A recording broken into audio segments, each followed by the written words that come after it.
मुतमस्सिकीन बिविलायत अमीरुल मोमिनीन अल्हम्दुलिल्लाहिल्लज़ी तजल्ला लिल क़ुलूब बिल अज़मा वस्सलातु वस्सलामु अला रसूलिल करीम अबिल क़ासिम मुहम्मद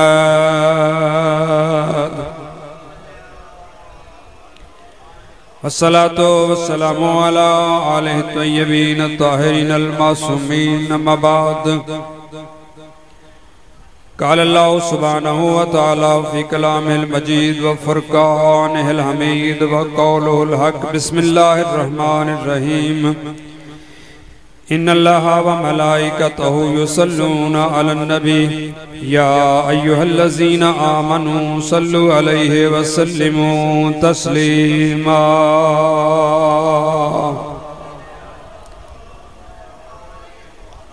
नारे तकबीर, नारे रिसालत, नारे हैदरी, हुसैनियत, यजीदियत, मिलके सलवात पढ़ने, बुलंद तर सलवात पढ़िएगा। अल्लाहुम्मा सल्ली अला मुहम्मद व आले मुहम्मद। दुआ है परवरदिगार आपका आना कबूल फरमाए। इस वक्त जहाँ आप तशरीफ फरमा हैं इसे सफ़े अज़ा कहते हैं। दुनिया में कोई कौम इतनी ज्यादा जमीन पर नहीं बैठी जितनी ज्यादा जमीन पर बैठने वाली हमारी कौम, और हम जमीन पर बैठने में फख्र महसूस करते हैं इसलिए कि हम समझते हैं जब हम जमीन पर बैठते हैं तो आसमान वालों का जिक्र सुनते हैं। खुशनसीब हैं वो लोग जो जमीन पर बैठकर आसमान वालों का जिक्र सुनते हैं, और उन आसमान वालों को जमीन पर बैठकर जिक्र सुनने वाले इतने पसंद आ जाते हैं कि जब उनका दिल चाहता है वो जमीन पर बैठने वालों के पास आकर बैठ जाते हैं, कंधे से कंधा लगाकर बैठ जाते हैं और पता ही नहीं चलता कब कहां किस वक्त किस मोमिन के पास आसमान वाले तशरीफ फरमा है। सलवात पढ़ने, बुलंद तर सलवात पढ़िएगा। अल्लाहुम्मा सल्ली अला मुहम्मद वाल। बस आपकी तवज्जुहात को मैंने मबजूल करना है और कोई लंबी चौड़ी गुफ्तगू नहीं। ये एहसान है आले मोहम्मद का हमारे ऊपर कि उन्होंने हमें जमीन पे बिठाकर हमारा मकाम, हमारा रुतबा बहुत बुलंद कर दिया।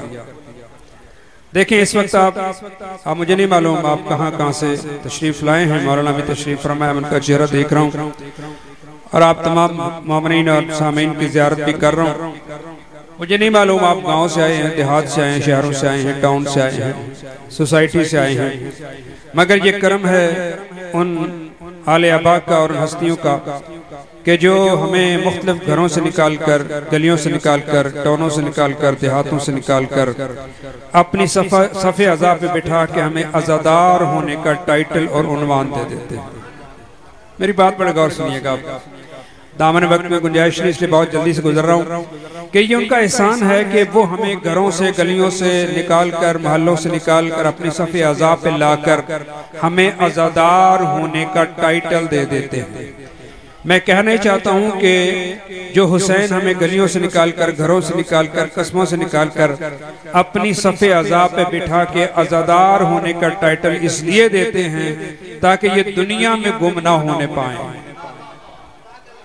वो हुसैन जो हमें दुनिया में गुम नहीं होने देते, मुझे बताइए वो हुसैन हमें आखिरत में कैसे गुम होने देते। एक सलवात पढ़ने, बुलंद तर सलवात पढ़िएगा। अल्लाहुम्मा सल्ली अला मुहम्मद आले मुहम्मद। मैंने आपके सामने कुरान मुकद्दस की एक बड़ी मारूफ आयत को सरनामे कलाम करार देने का शर्फ हासिल किया है, और इसमें आप सब जानते हैं, बच्चा बच्चा जानता है कि अल्लाह और उसके मलाइका मोहम्मद वाले मोहम्मद पर दरूद भेजते हैं, और ईमान वालों तुम भी उन पर वैसा दरूद भेजो जैसा दरूद भेजने का हक है। बुलंद तर सलवात पढ़ते हैं। अल्लाहुम्मा सल्ली अला मुहम्मद व आले मुहम्मद। अहले सुन्नत के एक बहुत बड़े इमाम हैं, उनका नाम इमाम शाफई है। सब जानते हैं आप, उनके नाम से आप सब वाकिफ हैं। उन्होंने एक कथा लिखा अरबी जुबान में और बड़ी काम की बात की, और जो हमारे मौजू के साथ उसका ताल्लुक भी है। वो फरमाते हैं कि या अहले बैत रसूलुल्लाह हुब्बुकुम फरज़ुम मिनल्लाहि फिल कुरान अनज़लहु। ए अहले बैत रसूल, आपकी मोहब्बत अल्लाह ताला ने कुरान में फर्ज कर दी। अनज़लहु यानी फर्ज बनाकर नाज़िल कर दिया। कफाकुम मिन अजीमिल कद्र अन्नकुम मन लम युसल्ली अलैकुम ला सलात लहू। आपकी अजमत के लिए, आपकी कदर के लिए इतना ही कहना काफी है, जो नमाज में आप पर दरूद नहीं भेजता उसकी नमाज ही कबूल नहीं है। अल्लाहुम्मा सल्ली अला मुहम्मद व आले मुहम्मद। बस मैं थोड़ी सी तवज्जो इसी कते पर चाह रहा हूँ कि इमाम शाफी ने बहुत बड़ी बात कर दी। उन्होंने ये नहीं कहा या अहले बैत रसूल हुब्बुकुम सुन्नत मिनल्लाह, कि वो अल्लाह की तरफ से सुन्नत बना के नाजिल की गई है, वो इस्तेहबाब बना के नाजिल की गई, नहीं, वो फरमा रहे हैं फरज़ुम मिनल्लाह अंज़लहू, अल्लाह ने इसको फर्ज करके नाजिल कर दिया है। तवज्जो है, बस लफ्ज़ फर्ज पे तुझे चाह रहा हूं। फर्ज किसे कहते हैं? फर्ज उसे कहते हैं जिसका तर्क करना हराम है। ऐसा ही है ना? फर्ज उसे कहते हैं। फर्ज के नमाज फर्ज है, अगर कोई नमाज तर्क करे तो हराम है। रोजा रखना फर्ज है, वाजिब है। अगर कोई सेहतमंद हो और रोजा ना रखे तो हराम का मुर्तकिब हो रहा है। हज वाजिब है, फर्ज है इंसानों पर। अल्लाह ताला ने जिंदगी में एक मर्तबा हज फर्ज किया है जो साहिबान इस्तिताअत है, और अगर साहिबान इस्तिताअत और हज ना करे तो गोया उसने उसको तर्क कर दिया, गुनाहगार हो गया। मगर याद रखिए ये जो दरूद है ना मोहम्मद व आले मोहम्मद का, इसमें और बाकी जो फराइज हैं, अहकाम हैं, उनमें एक फर्क है। तवज्जो चाह रहा हूं, उनमें एक फर्क ये है, बड़ा फर्क ये है कि हर जो हुक्म है वो अपने वक्त पर फर्ज है। बहुत चाह रहा हूं, अपने वक्त पर फर्ज है। देखिए अभी जोर असर का टाइम है, अभी जिन्होंने नमाज पढ़ ली उन्होंने पढ़ ली, जिन्होंने नहीं पढ़ी वो इंशाअल्लाह सूरज गुरूब होने से पहले पहले नमाज पढ़ लेंगे। लेकिन जब सूरज गुरूब हो जाएगा तो अब वो उसको फर्ज समझ के नहीं पढ़ेंगे, क्या करेंगे? कज़ा समझ के, कज़ा करके पढ़ेंगे। वैसे एक मसला ज़हन में रखें, नमाज कज़ा हो जाए तो माफी है, नमाज को जानबूझकर कज़ा करने की माफी नहीं है। यानी कज़ा हो जाए तो अल्लाह की बारगाह से माफी मिल सकती है, जानबूझ कर जो कज़ा करता है उसकी माफी नहीं है। और एक बात और अर्ज़ करूं, अक्सर आप सुनते हैं और ये बात बिल्कुल सही है, मैं भी इसकी तायद करता हूं, इसलिए तायद करता हूं कि ये जुमला नबी की जुबान से निकला है। अल्लाह के नबी ने क्या फरमाया? जिक्र अली इबादत, मौला अली अलैहिस्सलाम का जिक्र इबादत है। इस इबादत का मतलब क्या है? ये क्यों इबादत है? किसी और का जिक्र इबादत क्यों नहीं है? दुनिया में और बड़े जिक्र हैं, ये अल्लाह ने और जो अस्कार हैं उनको वाजिब क्यों नहीं रखा या उनको इबादत क्यों नहीं करार दिया? ये मौला अली का जिक्र कहा ये इबादत है। इस इबादत का मतलब क्या है, इसका मकसद क्या है, इसका मफहूम क्या है? जो मैं समझा हूँ एक तालिब इल्म होने के नाते से, वह ये समझा हूँ कि अली का जिक्र इसलिए इबादत है कि ये जिक्र अल्लाह की इबादत के करीब ले जाता है। हैदरी आए माशाल्लाह, थोड़े हैं लेकिन आप तवज्जो कर रहे हैं। ये मौला अली का जिक्र इसलिए इबादत है कि ये हमारे दिलों में इबादत का शौक पैदा करता है। ये मौला अली का जिक्र इसलिए इबादत है कि ये जिक्र हमें कुर्बे इलाही की मंजिलों पर फायज करता है। ये जिक्र इसलिए इबादत है कि ये जिक्र हमें अपनी जिंदगी के मकसद से आगाह करता है। अब मैं एक जुमला कह दूं नतीजे के तौर पर, अगर जिक्र सुनने के बाद आपका दिल मुसल्ले की तरफ जाने पर राग़िब हो जाए तो समझ लें आप जिक्र सुन के आए। और अगर जिक्र सुनने के बाद आपकी तबीयत नमाज की तरफ माइल ना हो, आपकी तबीयत जो है वो अल्लाह के हुक्म की इताअत और इत्तिबा की तरफ माइल ना हो, तो आप समझें कि आपने जिक्र सुना है मगर उस पर अमल नहीं किया। माशाल्लाह मेरी बातें सुन रहे हैं, कुछ मेरे साथ हैं, कुछ मेरे पास हैं, ठीक है, कुछ मेरे साथ हैं, कुछ मेरे पास हैं। साथ और पास में फर्क क्या है भाई? साथ वो होता है जो बात को समझ रहा हो, और पास वो होता है कि जो सामने बैठा हो मगर बात को समझ ना रहा हो, वो पास होता है। साथ वो होता है जो समझ रहा हो। अब मैं एक और जुमला दे रहा हूं, अल्लाह के नबी ने ये नहीं कहा था हक अली के पास है, ये नहीं कहा था, फरमाया था हक अली के साथ है। अल हक मालियन वालियुन मल हक, हक अली के साथ है, अली हक के साथ है। माशाअल्लाह तवज्जो कर लिया आपने, थोड़े हैं लेकिन बहुत अच्छे अंदाज से आप सुन रहे हैं। अब यहाँ पर मैं एक और जुमला देना चाह रहा हूँ आपको। देखिए, एक होती है जिन्स, एक होता है तराजू। एक होती है जिन्स, एक होता है तराजू। अच्छा, जिन्स को तराजू पे तोलते हैं या तराजू को जिन्स पे तोलते हैं? माशाल्लाह आप समझ रहे हैं और मेरे साथ दे रहे हैं इंशाल्लाह। जिन्स को तराजू पे तोलते हैं, मसलन गंदम है उसको आप कंडे पे तोलते हैं, कंडा तराजू है। चावल है तराजू पे तोलते हैं। इसके अलावा मकई है और बाकी अजनास हैं, ये सारी की सारी अजनास आप तोलते हैं तराजू पर। तवज्जो है आपकी? अच्छा, एक चीज ऐसी है जो किसी तराजू पे नहीं तोली जाती, वो है मोहब्बत अहले बैत। भाई तवज्जो है आपकी? वो अहले बैत की मोहब्बत, वो किसी तराजू पे तुलने वाली नहीं, इसलिए कि ये खुद तराजू हैं। बजने समझ आ रही है? बोले मेरे साथ। ये जिन्स नहीं, ये तराजू हैं। यानी अल्लाह के नबी ने पैगाम दे दिया कि देखो, हक को अली से तोलना, अली को हक से ना तोलना। हक को अली से तोलना।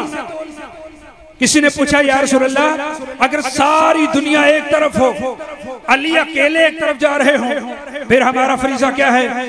फरमाया सारी दुनिया को छोड़ देना, अली के पीछे जाना, इसलिए कि हक अली के साथ है, अली हक के साथ है। हैदरी आए, अल्लाह आपको सलामत रखे। हक अली के साथ है, अली हक के साथ है। तो हम अली को हक से नहीं तोलते, हक को अली से तोलते हैं। या चले इसको बदल कर मैं बगैर तमहीद के एक और जुमला दे दूं कि सारी दुनिया हक के पीछे दौड़ती है, हक मिल जाए, और हक इस बात की तलाश करता है कि मुझे अली मिल जाए। हक अली को तलाश करता है, हक अहले बैत को तलाश करता है। इसीलिए मैंने इमाम शाफी को सुरबाई को आपकी बारगाह में अर्ज किया कि वो फरमाते हैं कि अहले बैत तुम्हारी मोहब्बत अल्लाह ने फर्ज करार दे दी। भाई फर्ज तो नमाज भी है, फर्ज तो रोजा भी है, फर्ज तो हज भी है, फर्ज तो ज़कात भी है। ये उसमें और इसमें फर्क क्या है?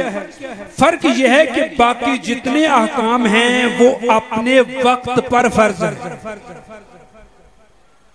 वो अपने वक्त पर फर्ज है। ये दुरूद आले मोहम्मद और मोहब्बत अहले बैत मोहम्मद, ये एक ऐसा फर्ज है जिसका कोई वक्त नहीं, ये हर वक्त फर्ज है। हैदरी आए, देखिए आप सो रहे हैं तो आप इबादत कर रहे हैं। देखिए ये मोहब्बत ऐसी चीज है जो हर वक्त होती है। आप सो रहे होते हैं तब भी हो रही होती है, आप जाग रहे होते हैं तब भी हो रही होती है, आप बाजार में खरीदो फरोख्त कर रहे होते हैं तब भी मोहब्बत हो रही होती है, आप किसी से लेन देन कर रहे होते हैं तब भी आप मोहब्बत कर रहे होते हैं। क्यों? इसलिए कि ये फर्ज है और हर वक्त फर्ज है। बस इस जुमले को समझिएगा, ये फर्ज है और ऐसा फर्ज है जो हर वक्त फर्ज है। ये नहीं कि जोहर की अजान के बाद फर्ज है और असर के बाद फर्ज नहीं है, मगरिब की अजान के बाद फर्ज है और इशा में फर्ज नहीं है। नहीं, ये 24 घंटे फर्ज है। जब ये बात आपको समझ आ गई तो एक नतीजा दे रहा हूं कि जब ये हर वक्त फर्ज है तो इसका मतलब ये है जो इस फर्ज को अदा नहीं कर रहा वो गुनाह कर रहा है। तो जो है, जब ये फर्ज है, अहले बैत की मोहब्बत फर्ज है और उन पर दरूद फर्ज है, तो जिसके दिल में अहले बैत की मोहब्बत नहीं है, इसका मतलब है कि उस फर्ज को तर्क कर रहा है। और जो फर्ज को तर्क कर दे वो गुनाह में टाइम गुजार रहा है। और अल्लाह का ऐलान जो है, जो गुनाह में वक्त गुजारता है, अगर वो नमाज भी पढ़ रहा हो तो उसकी नमाज कबूल नहीं होती। अगर वो हज भी कर रहा हो तो उसका हज कबूल नहीं होता। अगर वो ज़कात भी दे रहा हो उसकी ज़कात कबूल नहीं होती। यानी अगर वो तिलावत भी कर रहा है अल्लाह उसकी तिलावत कबूल नहीं करेगा। बल्कि लफ्ज़ है रुब्बा तालिल कुरान वल कुरान यलानहु, बहुत से कुरान की तिलावत करने वाले ऐसे हैं जो कुरान पढ़ते हैं मगर कुरान उन पे लानत करता है। ये कौन लोग हैं जिन पर कुरान लानत करता है? ये वो लोग हैं कि जो कुरान पढ़ते हैं मगर रूहे कुरान को नहीं समझते, रूहे कुरान को नहीं समझते। बहुत से ऐसे लोग हैं दुनिया में। मैं चलें छोटी सी बात अपना एक मुशाहिदा अर्ज करूं और आपकी ज़हमत तमाम करूं। ये डस्का आपके करीब शहर है। मेरे अहले सुन्नत दोस्त हैं बहुत सारे, मेरे बहुत दोस्त हैं अहले सुन्नत। अभी भी 2 दोस्त मेरे साथ आए हुए हैं अहले सुन्नत दोस्त, अभी भी मेरे साथ इस वक्त मजलिस में मौजूद हैं। वो अक्सर मेरे साथ होते हैं। तो मेरे कुछ अहले सुन्नत दोस्त मुझे ले गए। कहाँ ले गए? एक पीर के पास, तवज्जो है, एक मुर्शिद के पास ले गए। उन्होंने कहा शाह जी हमारा एक मुर्शिद है, हमारा एक पीर है, हम उससे आपको मिलवाना चाहते हैं। मैंने कहा चलें। वो मुझे ले गए। मुर्शिद के पास पहुंचे तो बहुत बड़ा घर, बड़ी खूबसूरत कोठी और बेहतरीन बंगला, मसनद पे बैठे हुए हैं और बड़ा खूबसूरत उनका एक निज़ाम सिस्टम। मैं भी जाकर बैठ गया। उन्होंने जाकर पाँव चूमे, किसी ने हाथ चूमे, मैंने जाकर हाथ मिलाया और जमीन पर बैठ गया। अब उन्होंने महसूस किया ये नया बंदा आया। उन्होंने अपने वो जो मुरीद खास था जो पास बैठा हुआ था, तो जो है ना आप सबके, उसे इशारा किया कि ये कौन है। अच्छा, वो जो मुरीद था ना वो मुझे जानता था क्योंकि डस्का मैंने एक टाइम गुजारा, 8-10 साल मैंने गुजारे। वो अब मैं सुन रहा था, वो कहता है हजूर ए शिया दा मौलवी है, ए शियों के मौलवी हैं और ये आपके पास मिलने आए आपको। जब उन्हें पता चला ये शियों के मौलवी हैं तो उन्होंने अपने मुरीद से कहा कि इन्हें कहो कुछ पूछें, इन्हें कहो कुछ पूछें, मैं जवाब देता हूँ। तो उसने कहा कि शाह जी मुर्शिद कह रहे हैं कि आप कुछ पूछें, कुछ सवाल करें। मैंने कहा नहीं मैं सवाल करने नहीं आया, मैं तो मिलने आया हूँ। वैसे दोस्त अब आप आए, इनके साथ में आ गया हूँ, ये मेरे अहले सुन्नत दोस्त हैं, इनके साथ आ गया हूँ, इनकी ख्वाहिश थी मैं आऊँ तो मैं आ गया हूँ। वो मुरीद कहने लगा शाह जी ये आपकी बहुत बड़ी खुशबख्ती है कि आप आ गए हैं और उसकी बारगाह में आ गए हैं जो हर सवाल का जवाब देता है। अब जब उसने कहा ना हर सवाल का जवाब देता है तो मैंने पीर साहब की तरफ देखा कि ये इसके जुमले की तरदीद करते हैं या नहीं करते। तो जो है जब मैंने देखा कि पीर साहब इसके जुमले की तरदीद नहीं कर रहे, इसने कहा ये हर सवाल का जवाब देते हैं, तो ये इसका मतलब है कि ये बात को मान रहे हैं। तो मैंने हल्की सी आवाज में कहा ये जो तुमने कहा ना हर सवाल का जवाब देते हैं, ये दावा सिर्फ मौला अली कर सकते हैं। और जिन्हें समझ आ रही है ये दावा सिर्फ मेरे मौला अली का, तवज्जो है, मुख्तसर खत्म कर रहा हूं। तो वो मुरीद कहता है कि शाह जी आपको पता नहीं ये हमारे मुर्शिद भी ये दावा रखते हैं, जो दावा मौला अली रखते थे हमारे मुर्शिद भी ये दावा रखते हैं। अब जब कहा ना कि मेरे मुर्शिद भी ये दावा रखते हैं तो मैंने कहा अच्छा मुझे थोड़ी तकलीफ हुई। मैंने कहा अगर आपके मुर्शिद का ये दावा है और बैठे हुए मेरे सामने कि हर सवाल का जवाब देते हैं, तो फिर मैं एक सादा सा सवाल करता हूँ, आसान सा, बिल्कुल 5वीं के बच्चे वाला सवाल है। मुझे पीरो मुर्शिद, मैंने कहा पीरो मुर्शिद इजाजत है मैं आपसे सवाल कर लूं? उन्होंने कहा हाँ जी बिल्कुल शाह जी आप पूछें, इसलिए तो मैं कह रहा था इन्हें पूछे। मैंने कहा मुझे सिर्फ इतना बता दें कि सूरह बनी इसराइल की एक आयत है यौम नदउ कुल्ला उनासिम बिइमामिहिम, क़यामत के दिन हम हर इंसान को उसके इमाम के साथ बुलाएंगे। मैंने कहा मुझे बता दें जिस इमाम के साथ लोगों को जाना है वो इमाम कौन है? वैसे तो इमाम बड़े हैं लेकिन उस इमाम की बात कुरान कर रहा है कि जो जन्नत में ले जाने वाला है। मैंने कहा फिर मुर्शिद से बताएं कि वो इमाम कौन है। अब जब मैंने ये सवाल किया तो वो खामोश हो गए। मुझे कहने लगे कि आप सैयद हैं। मैंने कहा अल्हम्दुलिल्लाह मैं सैयद हूँ। आप आलम भी हैं? मैंने कहा मैं आलम होने का मेरा दावा नहीं है, मैं तालिब इल्म, आलिम नहीं हूं, मैं तालिब इल्म। उसने कहा चले ठीक है, सवाल आपने कर दिया, मुझे 15 मिनट की मोहलत दी। ऐसा सवाल मुझे आज तक किसी ने किया ही नहीं। मैंने कहा जी आप आधा घंटा टाइम ले लें, आधे घंटे के बाद मुझे बताएं वो इमाम कौन है जिसके साथ इंसानों को अल्लाह की बारगाह में जाना है। वो साथ कमरा था, कमरे में चले गए। 20-25 मिनट के बाद वो बाहर आए, पेशानी पे पसीना, आकर बैठे और बैठकर उन्होंने सवाल का जवाब पता क्या दिया? कहा कि शाह जी बात यह है कि मैं कुरान नहीं पढ़ा हुआ। भाई समझ आ रही है आपको? शाह जी मैं कुरान नहीं पढ़ा हुआ, मैं चूंकि कुरान नहीं पढ़ा हुआ इसलिए मुझे पता ही नहीं ये आयत। मैंने कहा ये आयत है कुरान पाक में, आप नहीं पढ़े हुए, ये अच्छा किया आपने बता दिया कि आप नहीं पढ़े हुए। मैंने कहा अगर आप कुरान नहीं पढ़े हुए तो फिर आज के बाद ये दावा ना करें कि मैं हर सवाल का जवाब देता हूं। आप वहीं बैठे, उन्होंने कहा जनाब आज के बाद मेरा वादा है कि मैं आज के बाद ऐसा नहीं कहूंगा कि मैं हर सवाल का जवाब देता हूँ। एक सवाल पढ़े, सलावत पढ़े, बुलंद सलावत पढ़िएगा, अल्लाहुम्मा सल्ली अला मुहम्मद व आले मुहम्मद। बस आखिरी बात करूं और आपकी जहमत तमाम करूं। खुदा ने ये जो हमारे ऊपर मोहब्बत अहले बैत फर्ज की है ना, ये बड़ा इनाम किया है, इसको बड़ी नेमत समझा करें। फाबिया अला रब्बिकुमा तो कज़्ज़बान, तुम किस किस नेमत को जुटलाओगे? मैं कहता हूँ सबसे बड़ा इनाम जो अल्लाह ने हमारे ऊपर फर्ज किया वो ये फर्ज किया कि अल्लाह ने हमें मौला अली से लेकर इमाम महदी तक 12 इमाम अता फरमाए। अल्लाहुम्मा सल्ली अला मुहम्मद व आले मुहम्मद।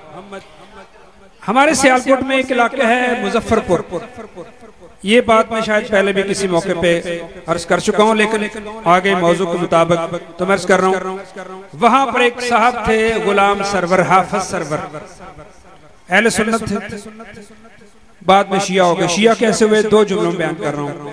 वो कहते हैं मैं अहले सुन्नत था, बड़ा ज़हीन था, मैं पढ़ने के लिए मिस्र चला, जामिया अज़हर मुझे दाखिला मिल गया। मैं इतना ज़हीन था, मेरी उनसे 1 to 1 मुलाकात हुई। और आज भी अगर आपके पास एंड्रॉयड मोबाइल हैं तो यूट्यूब पे उनका इंटरव्यू मौजूद है, मैं हवाला दे रहा हूँ कि आप यूट्यूब पे लिखेंगे ना कि interview by Hafiz Sarwar by Imtiaz Kazmi, तो वो पूरा इंटरव्यू आपको आ जाएगा। मैं 2 जुमले उसके बयान कर रहा हूँ। मुझे कहते हैं शाह जी मैं जब जामिया अज़हर में गया तो मैंने 25 हदीस की किताबें पढ़ ली, लेकिन एक सवाल मुझे सोने नहीं देता था। बस वो बयान करके मैं खत्म कर रहा हूँ, शायद मुसाहिब भी ना पढ़ूं। एक सवाल मुझे सोने नहीं देता था। मैंने कहा वो कौन सा सवाल? जब आपने हदीस की 25 किताबें भी पढ़ ली तो कौन सा ऐसा सवाल है जो आपको हर वक्त परेशान रखता था?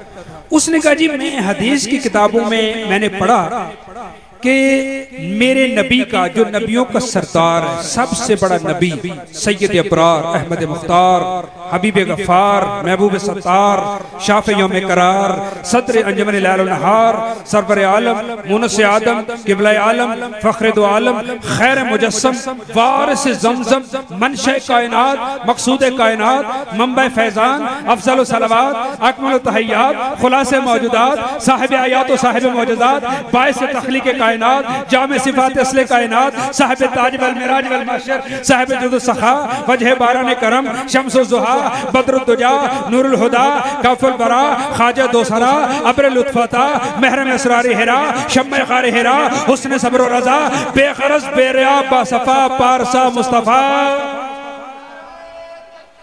अल्लाह अकबर। सब जवाब दे या रसूल अल्लाह हैदरी आए। बस एक जुमला इस नारे पे कह दूं, आप 3 नारे लगाते हैं, तकबीर, रिसालत और हैदरी। ये जो 3 नारे हैं ये हमारा अकीदा है, हमारे अकीदे का इजहार है। देखिए क्योंकि मुझे भी बहुत से माहौल में जाने का इत्तेफाक होता है, हमारे बारे में लोग कहते हैं ये शिर्क करते हैं, कुछ कहते हैं ये कुफर करते हैं, कुछ कहते हैं ये निफाक करते हैं। ये 3 नारे लगा के हम इन तीनों इल्जामात का जवाब देते हैं। जब हम कहते हैं नारे तकबीर, जवाब में क्या कहते हैं? अल्लाह अकबर कह के हम दुनिया को ये पैगाम देते हैं कि हमारी मजालस में मुशरिक कोई नहीं होता। वजह समझ आ रही है? जब हम कहते हैं नारा रिसालत, सारे मिलकर बोले नारा रिसालत, या रसूल अल्लाह कह के हम दुनिया को पैगाम देते हैं कि हमारी मजालस में काफिर कोई नहीं होता। और तीसरा सबसे बड़ा नारा क्या है? नारा हैदरी, या अली कह के हम दुनिया को पैगाम देते हैं हमारी मजालस में मुनाफिक कोई नहीं होता। तो सवाल बयान करो, खत्म कर रहा हूं सारी गुफ्तगू। उसने कहा जी मेरे जो सवाल मुझे सोने नहीं देता था वो ये था कि मेरे नबी का निकाह एक काफिर ने पढ़ाया। नबी का निकाह एक काफिर ने पढ़ाया था। कहता जब मैंने हदीस की 25 किताबें पढ़ ली तो उन लोगों ने मुझ पर नजर करम की। वो जो वहां के वाइस चांसलर थे उन्होंने मुझे कहा कि मैं तुम्हें अपना दामाद बनाना चाहता हूं। वो जो है मैंने कहा मुझे कोई हर्ज नहीं, कोई एतराज नहीं। मैं जवान था, 25 हदीस की किताबें पढ़ चुका था। जब निकाह का वक्त आया सारे उलमा इकट्ठे हुए, जामे अज़हर के सारे उलमा इकट्ठे हुए। जब सारे इकट्ठे हो गए कहते हैं वो 25 किताबें मैंने मिंबर पे रखी हुई थी। जब निकाह शुरू होने लगा मैंने कहा ठहर जाओ, अभी निकाह ना पढ़ना। क्या हुआ? कहा मैं निकाह जरूर पढ़ाऊंगा लेकिन मेरी एक शर्त है। क्या शर्त है? कहा जी आज मेरा निकाह कोई काफिर पढ़ाए। और जिन्हें समझ आ रही है मेरा निकाह कोई पढ़ा लिखा काफिर पढ़ाए। और वो परेशान हो गए। उनका हाफिज तुम आलिम हो, 25 किताबें हदीस की पढ़े हो गए हो, मुसलमान हो, ये कैसे हो सकता है कि तुम्हारा निकाह कोई काफिर पढ़े? उसने कहा यही तो मैं हल करना चाहता हूँ मसला। एक सवाल मुझे सोने नहीं देता, वो ये है कि नबियों के नबी का निकाह काफिर ने पढ़ाया था। आज मैं उस सुन्नत पर अमल करना चाहता हूँ कि जब नबियों का नबी अपना निकाह काफिर से पढ़ा सकता है तो मेरा क्यों नहीं हो सकता? उन्होंने कहा नहीं ऐसा नहीं है। कहा फिर क्या है? मुझे बताओ, क्या किताबों में नहीं लिखा हुआ कि पैगंबर का निकाह अबू तालिब ने पढ़ा अलैहिस्सलातु वस्सलाम ने, और नौज बिल्लाह फाहुवा काफिर, वो काफिर थे। कहा किताबों में लिखा हुआ है। कहा फिर मैं भी सुन्नत पर अमल करना चाहता हूँ। कहा मुझे 15 मिनट दो। उन्होंने कहा 15 मिनट दिए। 15 मिनट के बाद वो सारे उलमा आकर कहने लगे हाफिज सरवर बात जो है हमारी किताबें बकवास करती हैं, अबू तालिब साहिब ईमान था। हैदरी आए। बस आखिरी जुमला और तमाम। मैं सिर्फ हाजिरी लगवाने के लिए आया हूँ। अलमदार भाई अल्लाह इनको सलामत रखे, ये मेरे भाई हैं, मेरे बुजुर्ग हैं, काबिल एहतराम है। मैं इनके हुक्म की तामील करते हुए हर साल हाजिर हो जाता हूँ। पढ़ने के लिए नहीं आता, सिर्फ हाजिरी के लिए आता हूँ। बस आखिरी जुमला और ज़हमत तमाम कर रहा हूँ। हाफिज सरवर कहता है कि, और ये 5 मिनट में सारी गुफ्तगू तमाम, और ये कमाल का नतीजा दे रहा हूँ। कहता है कि जब मेरा निकाह हो गया ना, जब उन्होंने कहा कि अबू तालिब साहब ईमान थे, तो मैंने कहा आज के बाद मेरे साथ वादा करो इस यूनिवर्सिटी में मेरे सामने कोई अबू तालिब को काफिर नहीं कहेगा। कहा जी हमारा वादा है आज के बाद कोई अबू तालिब को काफिर नहीं कहेगा। कहता है चंद महीने गुजर गए। मैंने चांसलर से कहा कि मैं शियों के बड़े आलम से मुनाजरा करना चाहता हूँ। उन्होंने मुझे नजफ भेज दिया। आयतुल्लाह मोहसिन हकीम के पास मैं गया तो मैंने कहा मेरे ज़हन में 3 सवाल हैं। तो आयतुल्लाह मोहसिन हकीम ने कहा बताओ। कहा नहीं बताऊंगा, जब मुनाजरे का वक्त होगा तो बताऊंगा। तो आयतुल्लाह मोहसिन हकीम कहते हैं सवाल तुम बताते हो या हम बताएं क्या है? जो बात अर्ज करनी है वो यही है। कहा जी आपको कैसे पता, आपको आलिम गैब है? कहा हम आलिम गैब नहीं हैं, मगर जिसके शहर में आए हो वो आलिम गैब है। कहते वो मुझे पकड़ के ले गए मौला अली के रोजे पर। मुख्तसर बयान कर रहा हूँ। दरवाजा बंद कर दिया मुझे अंदर, दरवाजा बाहर से बंद कर दिया। कहता मैं परेशान हो गया, कहीं मुझे कत्ल करने का इरादा तो नहीं है। कहता मैंने 3 चक्कर लगाए, देखूं कहीं कोई तलवार वाला तो नहीं खड़ा मुझे मारने के लिए। कहता जब मैं तीसरा चक्कर लगा के मुकम्मल किया, मैंने जमीन पे एक पेपर पड़ा हुआ था, उस पर मेरे 3 सवाल भी लिखे हुए थे, 3 जवाब भी लिखे हुए थे। हैदरी आया। मैं हैरान हुआ, मैंने कहा अंदर को आया कोई नहीं, यहाँ से बाहर गया ये जवाब। फिर मैंने सोचा हो ना हो ये इसी साहिब कब्र की करामत है। कहता मैंने जाली के साथ यूं अंदर झांक के देखा, मुझे मौला अली सामने बैठे नजर आए। अल्लाह की कसम उठा के बात कर रहा हूँ, हैदरी आए। बात मुकम्मल होगी तो आप नारा इंशाल्लाह लगाएंगे और लुत्फ आएगा। 2 मिनट में मुकम्मल कर रहा हूँ, लंबी बात है लेकिन मुख्तसर कर रहा हूँ। कहता है कि मैंने मौला अली को सलाम किया, उन्होंने मेरे सलाम का जवाब दिया। मैंने अरबी में बात करना चाही, आगे से मौला अली ने कहा मैं जानता हूँ तू सियालकोट से आया, तू अरब नहीं है, तू पंजाबी है, मुझसे पंजाबी में बात कर, मैं तेरे सवालों का जवाब पंजाबी में दूंगा। अब वो सवाल क्या थे वो आप यूट्यूब से देख लीजिएगा, मैं नहीं बता रहा। कहते 51 मिनट 51 मिनट्स मौला अली मौला ने मेरे सवालों के जवाब दिए। मैंने आखिर में पूछा, इसी पे खत्म हो रहा, मिंबर छोड़ रहा हूं। मैंने आखिर में कहा या अली आपने मुझ पर एहसान किया, इधर बड़े बड़े लोग रहते हैं, किसी को आपने इतना टाइम नहीं दिया, ये मुझे आपने 51 मिनट क्यों दिए, ये मुझ पे खुसूसी करम क्यों किया? तवज्जो है, मुझ पे करम क्यों किया? ये 51 मिनट मेरे सवालों को जवाब भी दिए, 51 मिनट मुझे ज़ियारत भी कराई। मौला अली फरमाते हैं ये तुझ पे मैंने करम इसलिए किया है, तूने अपने निकाह के मौके पर मेरे बाप अबू तालिब के ईमान की वकालत की थी। बहुत शुक्रिया। अल्लाह ताला हम सबको साहिब ईमान रहने की तौफीक अता फरमाए। अल्लाह ताला इस मजलिस को कबूल फरमाए।